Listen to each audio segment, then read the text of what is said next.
Stasera abbiamo un Dev Talk, siete qui, lo sapete già. Avremo innanzitutto uno speech di Adrian Sawko, che è venuto direttamente dalla Polonia qui per noi. Vi chiederei un grande applauso per Adrian.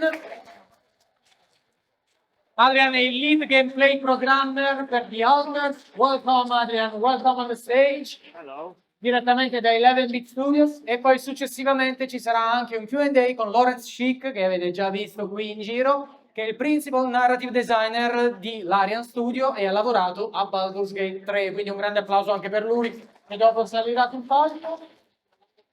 Io lascio lo scettro del potere ad Adrian, chiedo alla regia di attivargli il microfono. Let's try. One, two. Se no ti passo. Is ready? Ok, fantastico. Switchiamo la presentazione, ok? The presentation is on. The remote controller is there. You can go. Hi, my name is Adrian Sawko and I am a lead gameplay programmer at 11-bit Studio. I lead a team of programmers responsible for development the game mechanics in close collaboration with design team. I also personally implemented several core gameplay mechanics in The Alters, which was released 5 days ago. Most of my experience is with Unreal Engine, and I've been using it for more than 9 years. So, what is the plan? I start about my experience and my approach to work. Then I will talk about the Alters and our approach to collaboration between code and design, some ideal workflow. Next we go to the, I think the most interesting part is post-mortem of the Alters, and I will talk about a few mechanics. And finally, got some final reflection, and if you have still time, a quick Q&A session. So let's begin. It's a bit funny story because I never realized I will be here where I am today. I was a sport photographer, mainly focused on volleyball, but I also like computer games, so I decided to study computer science. In the second year of university, I'm coming across Unreal Engine. It was a different story. Database and system administration, especially Linux, it was boring for me. But Unreal gave me a chance to be creative.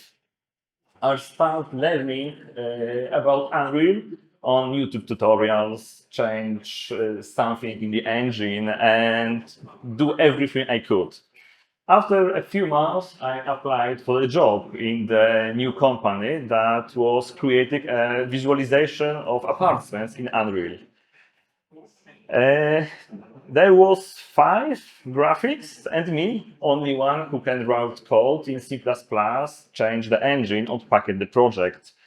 It was a great challenge, but I was still learning now on the real project.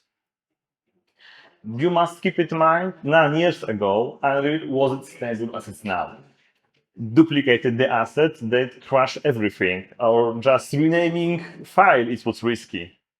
Over time, the company grew into a software house, and we not just creating a real estate visualization for real estate developer, but also create a custom application, especially in VR.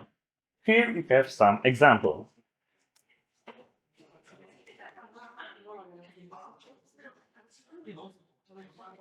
Oh. Next slide, please.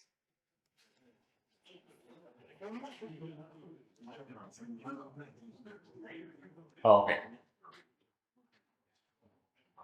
As you can see, it's a simple mechanic. Teleport in the room.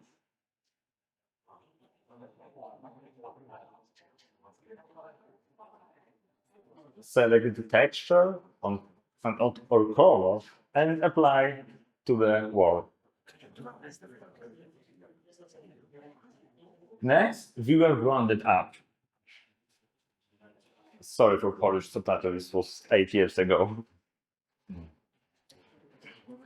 The main idea of viewer rounded up is the client sent us their logo and web configuration. It's basically how it's difficult game. and we set up the games in 48 hours. It's basically to slash flying orbs and avoid obstacles in a way.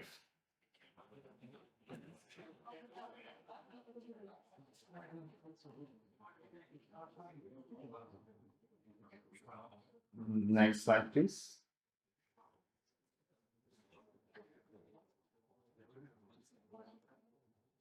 Okay, now it's my favorite. It's a simply app to create the European Championship in volleyball in Poland, just a reception and serve.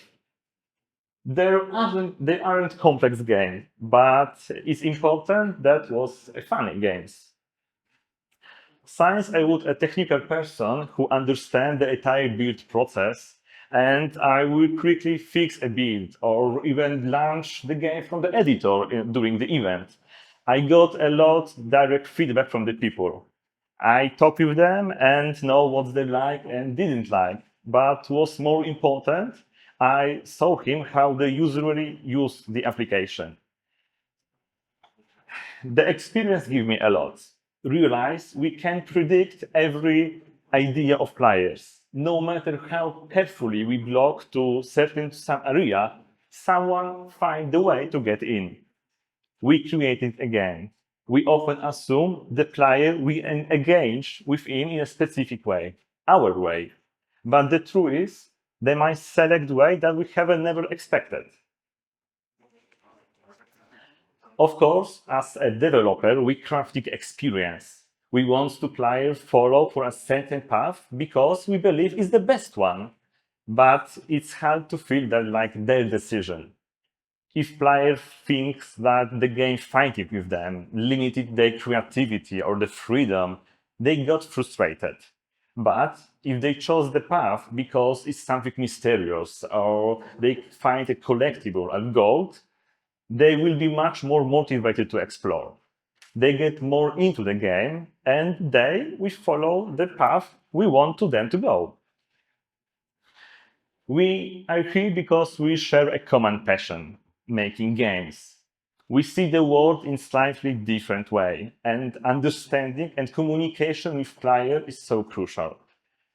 I had the chance to talk face to face during the event with the player, but honestly, it's the same like running playstays and game usability tests.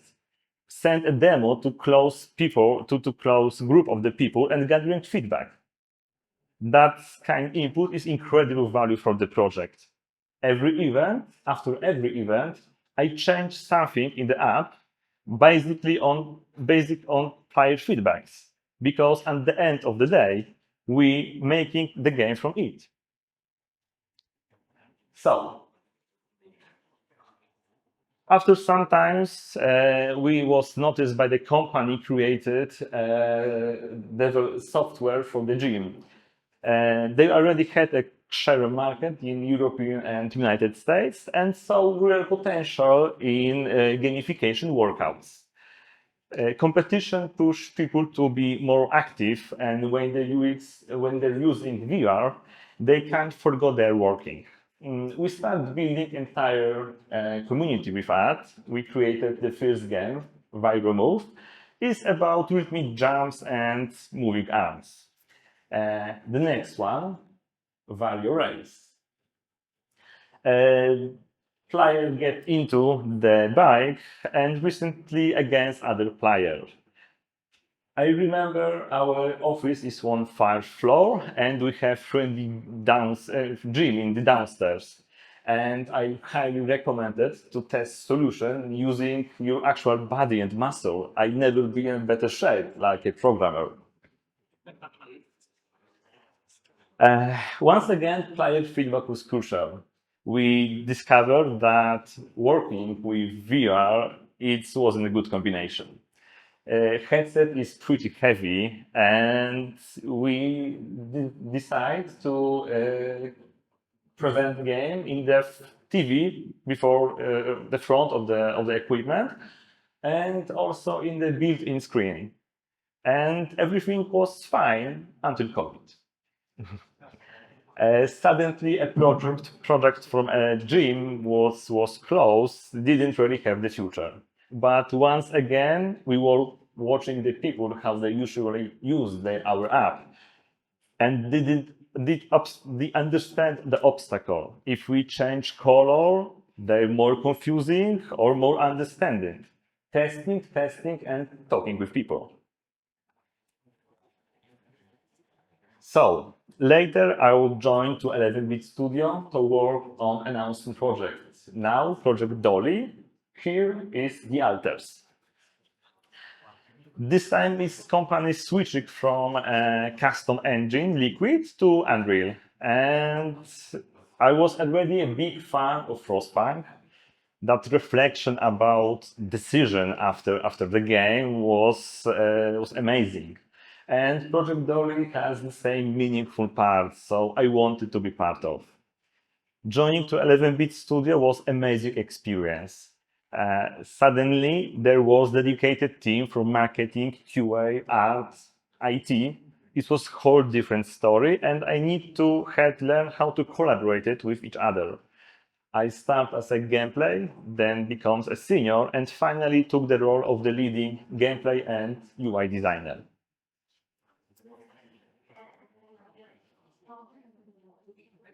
What is the alters? There is, if you can see them, quick movie. Let's go through all of this once again. We have 3 days before the sun rises and burns everything to ash. We're stuck in front of a giant river of love. If we want to survive, we need to act now.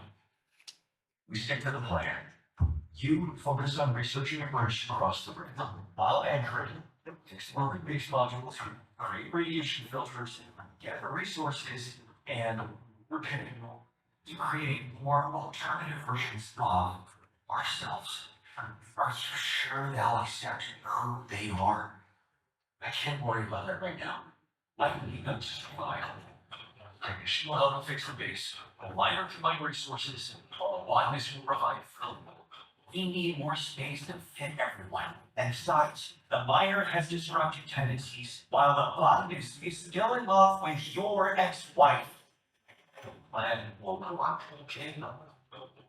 No sign. We still have places to explore. You have things to stop. And dangers that I need to handle. Don't let yourself get out there. It really needs you to operate. That's what I have my answers. Work isn't everything. You can't ignore your personal needs. Sometimes I feel like everything here is possible. How's that working? I'm working on it. Technology I need should be in the database somewhere. Oh, come on. We don't have forever. Actually, we only have 1 day. And right now, the botanist is calling your wife. Let me talk to her. The technician is inside your rebellion, and the miner, he just hacked his farm off. The farm is yours, not mine. What about the goddamn bridge? Yes, about that. We can't build it. The technology I need, it only existed in my flatbed. Maybe in this flatbed. We might still have some time.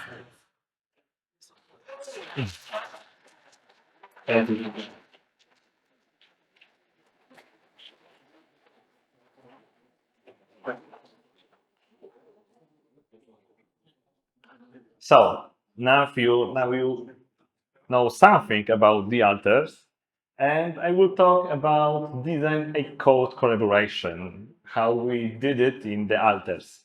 I will try to present the ideal workflow as something that we have always tried to aim for.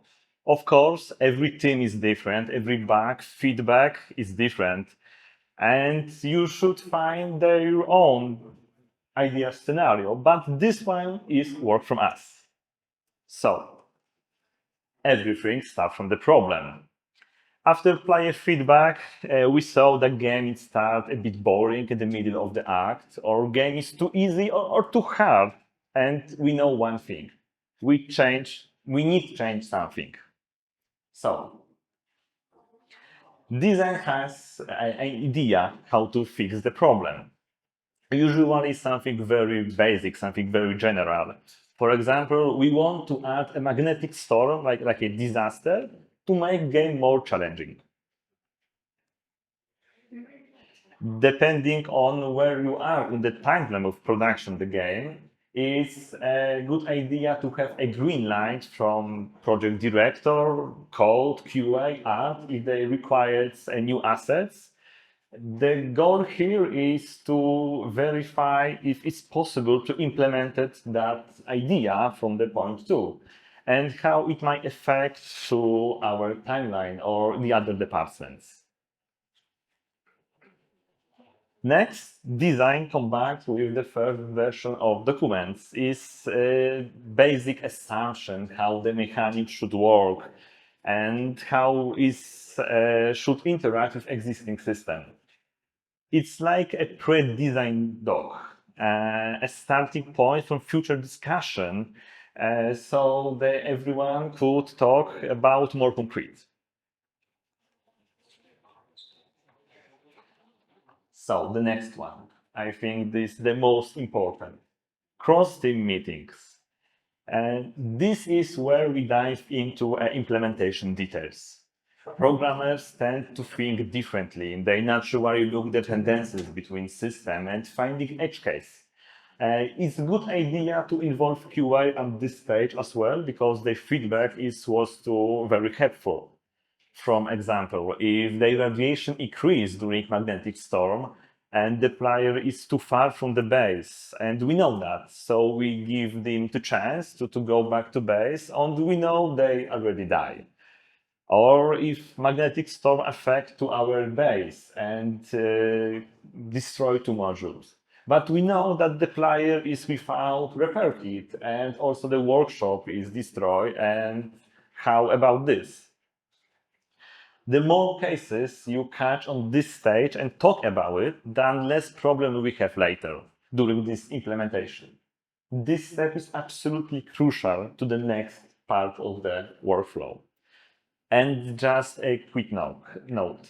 It shouldn't be a situation when designer orders how that feature that works. It should be done a collaborative discussion. The project have X developer and Y time. Resources are limited. So it's better to have more high quality feature that something is oversized, unfinished, and barely test one. After all, we share the common goal, make the great game. If implementation takes 2 weeks, is estimated from the programmers, and then in this point we start estimating. And if we have 2 weeks to whole feature with testing and polishing by design, it's maybe a good idea to split it on to the phases and maybe rescope our timeline. Each feature has its own story. It's handled case by case. There is no golden rule here. It's important to talking and keep communication open. Next one. Prepare a final design doc from this day, and programmers start implementation, that feature. It's important about communication. Sometimes during middle of implementation, developers see the problem. Okay, if we did this in that way, we'll have future problem with safe compatibility. We need to change something. This is a good idea why we need to write a clean, pure, modular, and flexible code. Because, let's be honest, the project we are working on this day, they might change next week. Game developers like a painting, it's constantly changing.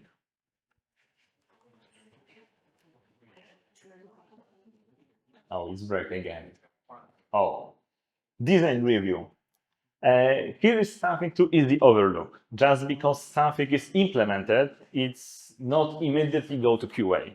It's a good idea to designer first play the game and test new feature, adjust some value, and make sure it's working as expected. Why send something unfinished to testing only to get constantly okay, what is the correct value of that? Because these index say that, and we see the other different value. If they're more inconsistent you catch on this stage, there will be a few bugs later. Of course, if something didn't wrong as they want, but designer will back to step 6 and programmers fix the feature. Now is QA. Once again, not everything will catch up in this stage during implementation, but fixing something in this stage is much more easy than later. Imagine, few months after you implemented something, QA find a bug. They must find the bug and the repro from them. Programmer needs to talk about designer because you don't predict that behavior or just fix the codes. QA needs to verify this fix. Again, it's time consuming. It's impossible to avoid, of course, but the more effort you are here, the most peaceful release you will have.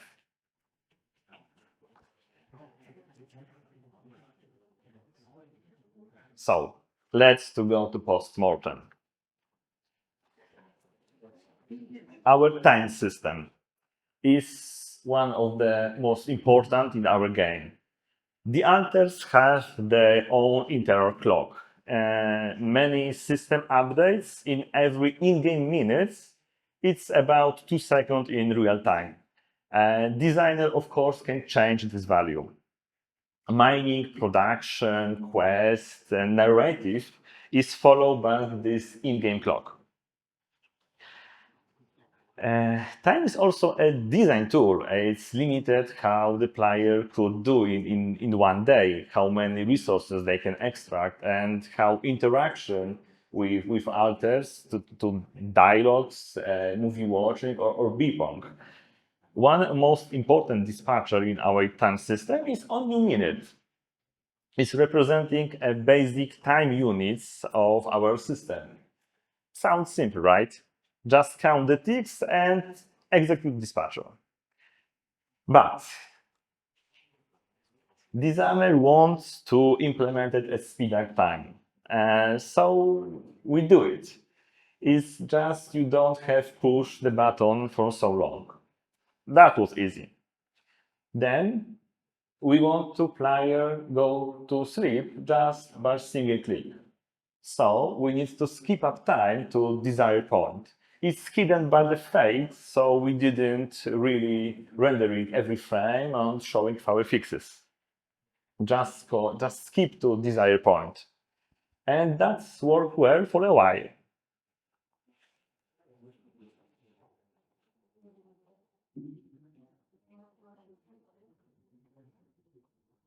Okay, pocket dimension. It's for the big picture how alters have the structure of the chapter. We have intro, prologue, journey, act 1, journey, act 2, interludium, and the next one. I don't spoil you.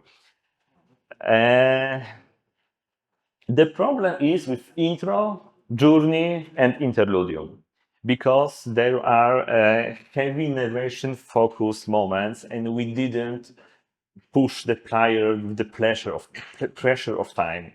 In this sequence, we disable many mechanics, so let the player fully immersive themselves into the world or the relationship with the alters.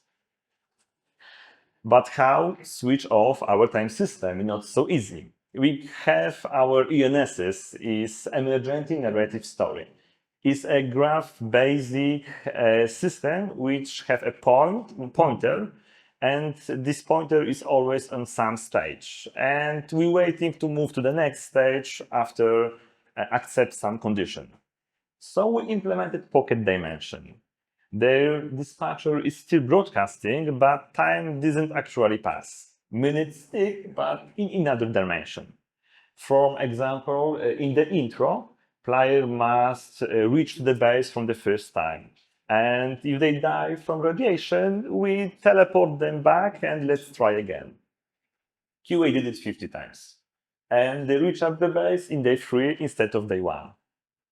Thanks to Pocket Dimension, we solved the problem.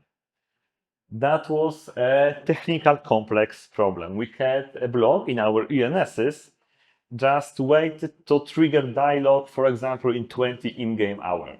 But if the player spent a journey 50 hours, so it's a problem how to do it. And we did a simple refactor our code and how we approach to the town system and counting the time, and we find the solution. Next, we didn't want to punish player for reading the tutorial or manual, so we implemented hard pause time. It was easy. But is new feature that base overview and you can look at the altar on this different camera. If you have more altars, you will have something more interesting. But in this view, we didn't hard pause because animation and other things in our game. So indeed, we implemented time suspended, allowed to tick, but without any calculation of time. Finally, transition between chapter is loading a new level on assets. Is only technical skip time between chapter. Time system in the altars is already incredibly complex, but one of the best design, and we have the most time to implement it, and that investment pay off. So let's go to the player energy. It was a simple rule from the beginning. Player has two different work and mental energy. Work energy is allow him to work on the exploration, extract the resources, and mental energy is allowed to interact with the altar, dialogues, beer pong, movie watching. When player runs of the energy, we enter the tired status. Is here, or is here, or is here. They still can work, but with reduced efficiency, which doesn't block the progress completely. We spent a lot of time to help player understand this split. For design team, it was crucial to make this balance, because we didn't want to player to do everything alone. The Alters is a non-very traditional game. It combines sci-fi strategy, base building, and focused narration. So it was a hard part to learn the player what is this. Next.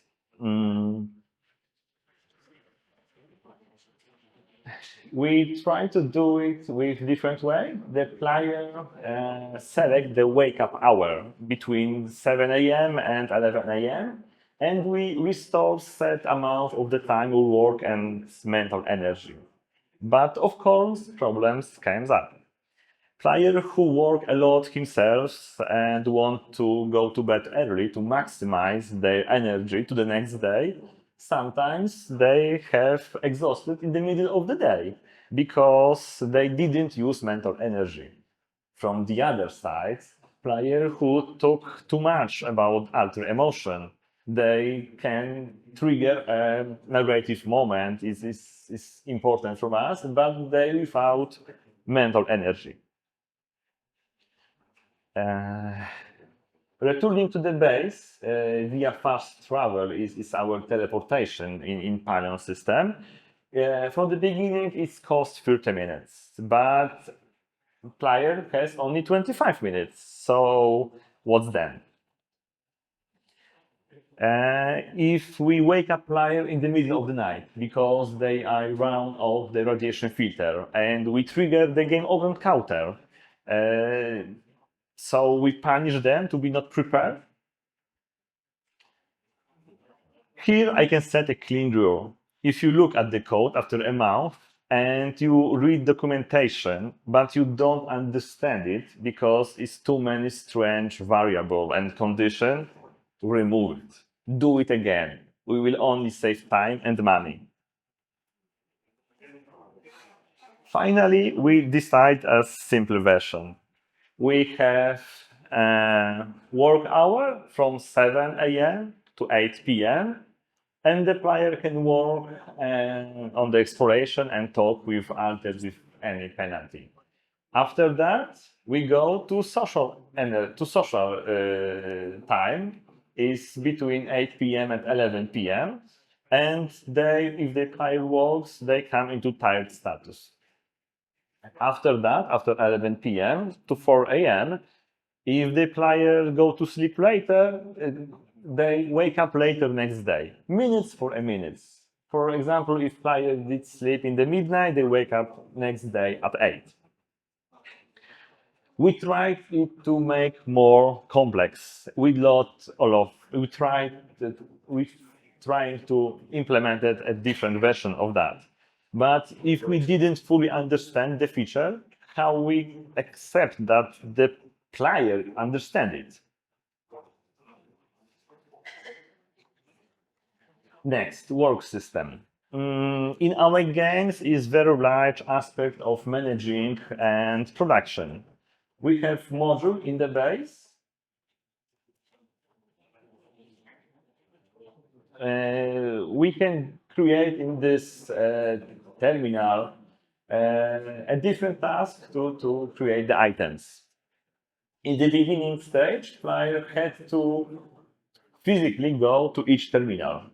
It was fine, but has one frustration.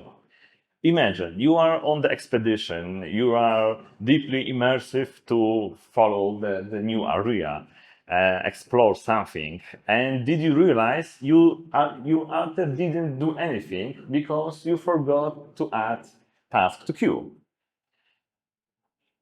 For sure, from strategic point of view, it's okay, but it creates unnecessary frustration.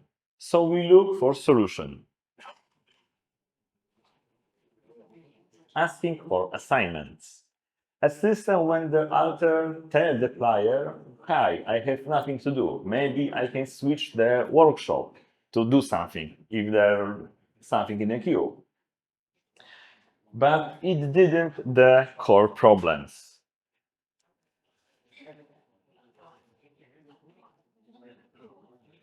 So we built a hub. Is a UI when you can add tasks remotely from the base or from the exploration. But it exposed another issue. When you are exploration and you are around of the pylon components, yes, you can add it from the hub, but then you need to stand and wait. It was boring. So we implemented speed up time. You select from ring menu, and it's like the player works themselves, but only to push the button. But it also was boring and have problems because you don't see when alters finish their work on they stop and all another 50 minutes, so they finish task yet. From the other hand, if you push the button too long, you can lose the time, and so sometimes it's crucial because there was a magnetic storm.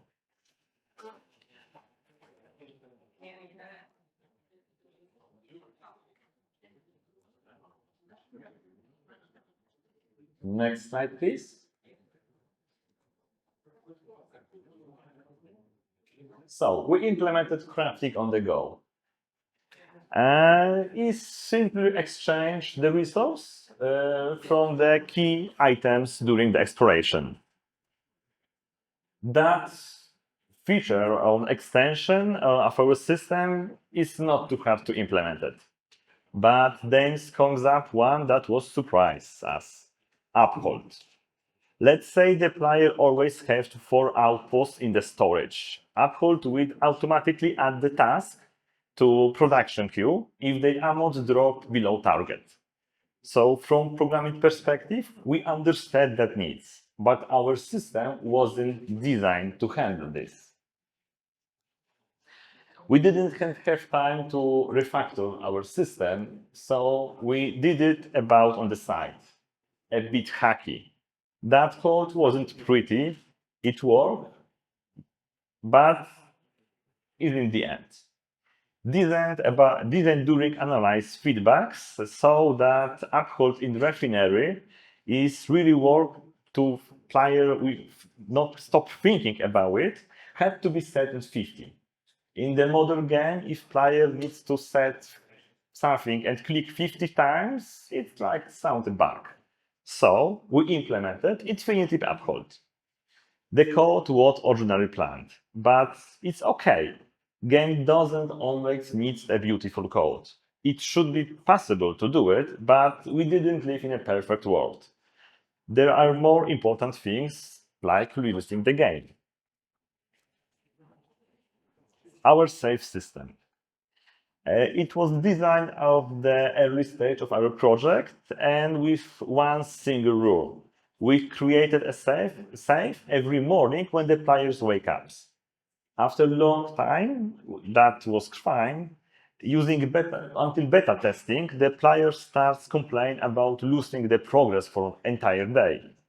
The obvious solution is some manual save.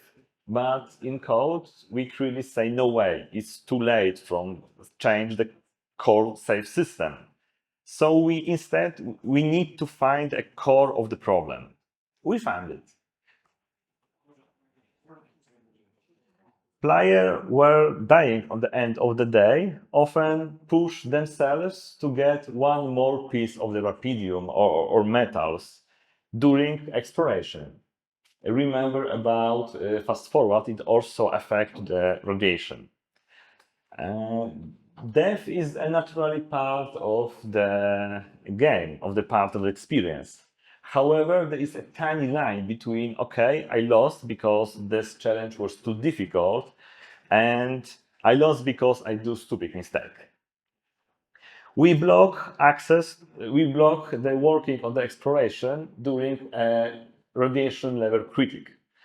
Automatically interrupt the player working if radiation not starts. So we're forcing the player to re-push the button and accept the risk. If the player during die into exploration, Alten can rescue them with some punish radiation. That small chance allows us to solve the core frustration without refactoring the whole system. Next, dialogues.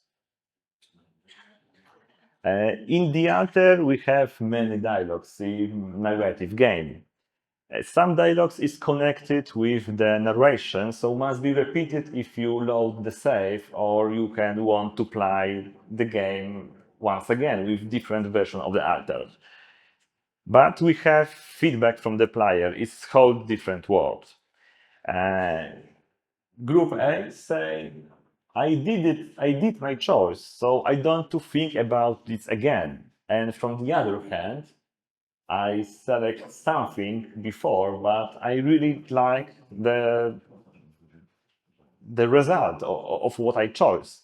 But I don't remember what I select before. So we implemented previous choices. It's simply different UI of the dialogues, and it solves both problems.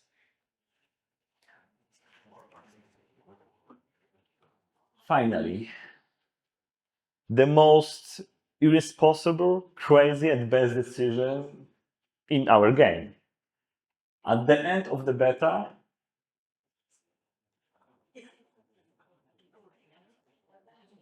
we have something like that. Anomaly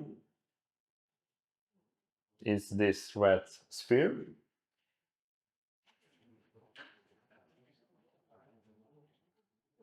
And player can build an anomaly detector. It's help to avoid the anomaly. It wasn't funny. It seems boring and predictable. The best solution to avoid anomaly is select the less obvious path. We had that feel from a while, but always was to more urgent, more obvious problem to fix. And when we are finishing the beta and prepare to release, board made a bold decision. We need to change it. The release date was postponed and they give us just a few months to redesign the entire system of Anomaly. And finally, we redesign about 40% our exploration gameplay. How we did it? We create a separate branch called ExploFan and create is the same place but with new anomaly. The player can avoid in without any detectors. It's stationary anomaly. Next, the following anomaly.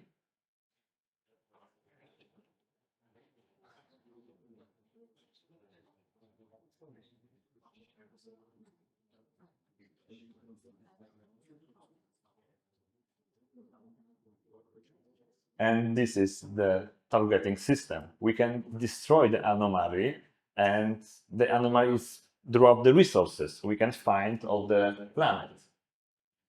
Next, there was a pulsating anomaly with 2 cores.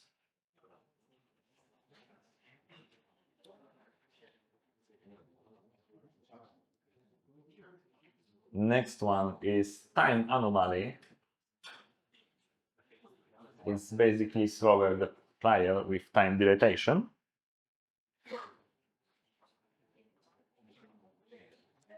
And finally is prism.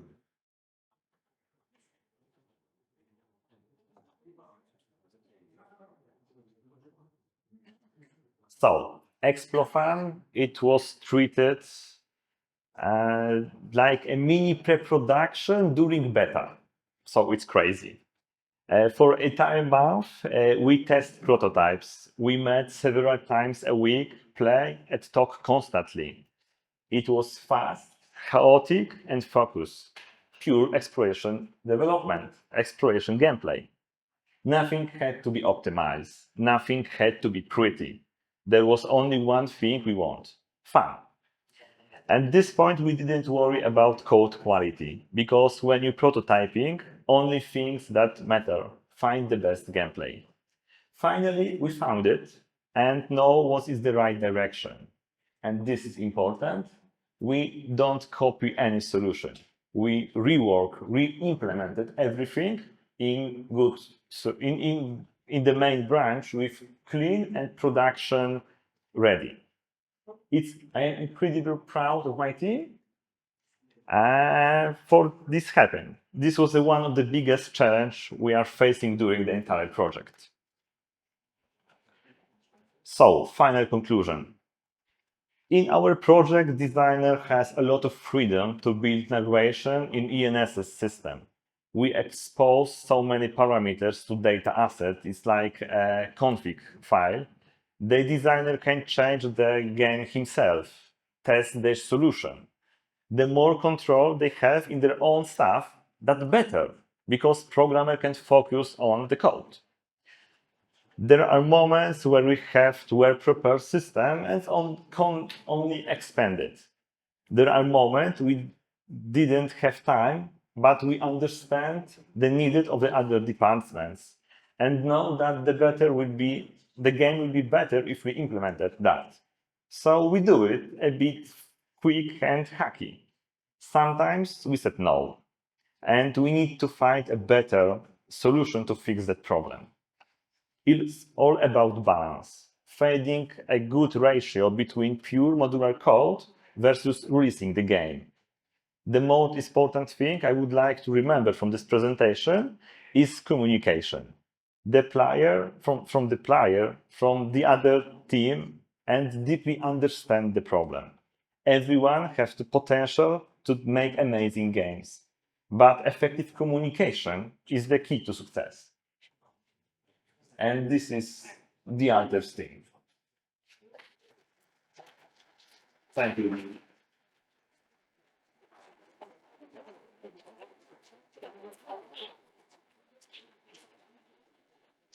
Thank you. One applause for Adrian. We have time for Q&A? We have time for Q&A or it's Yeah, 5 minutes. Yes. Okay. Abbiamo tempo per fare pochissime domande perché poi dobbiamo passare al prossimo ospite, quindi io vi chiederei giusto 2 domande. Chi ha qualcosa da chiedere? Scusate, non mi sono acceso. Infatti adesso il maestro mi ammazza. Sono acceso, guarda. Ora sono acceso. Evviva, grande, ce l'abbiamo fatta. Allora, dicevamo, solo 2 domande. Vai. Riesci ad avvicinarti? Anzi, mi avvicino io, dai, tranquillo, mi avvicino io. Vengo io. A tuo piacere. Hey, I'm Claudio. Nice to meet you.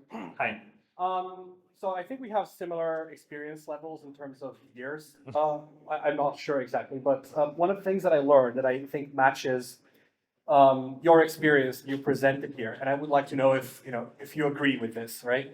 Is that designers are getting more and more technical and more involved with programmers, and then programmers are getting closer and closer to design in the sense that like they need to have a design awareness, and then sometimes when they work together, they end up sometimes some design ideas come from programmers, sometimes some implementation ideas come from designers, and they end up having this sort of very productive work together, where the roles start blending into each other a little bit. Does that match your experience? Yeah, I totally agree. And when I joined to 11-bit studio, I'm like a programmer. And I have many ideas because 5 years ago, the Alters was just a paper prototype. And I hear from my lead, okay, you are programmers, so you need to implement it. Their solution is 2 or 3. And next one, they can implement it, your solution, because I have idea how to fix a problem.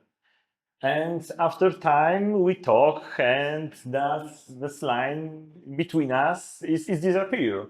Many of the solution is the programming idea. And our designers in the Alters have so many freedom, they can change the narration, and programmers can know that. So yeah, I totally agree with you. Seconda e ultima domanda. Qualcun altro? Un coraggioso? Qualcuno che se la sente? Nessuno che se la sente? Qualcuno? Nessuno? Vai, perché no? What are the tools for designers to test the game in a specific case, edge scenarios, and how do you prioritize those tools over the actual feature for the game?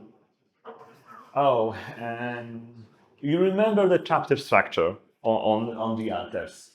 And we try to split like the designer can run every single chapter. We can simulate it, okay, where the player go to the second act with that event, and we prepare some like a custom story, custom scenario, and designer can select that. It's basically simulation the previous choices of the player. So it's had a problem because if you simulated the dev level with our sending events and send resources, story, AI, it's not the same like you play in the core games. But saves help that because it's a different initialization of level. If you load the save, we remember all the natural playthrough from the player, and in dev level, design can simulate that and change one event, and it's working in another way. Io vi chiedo un altro grande applauso per Adrian Sawko. Thank you so much, Adrian. Thank you.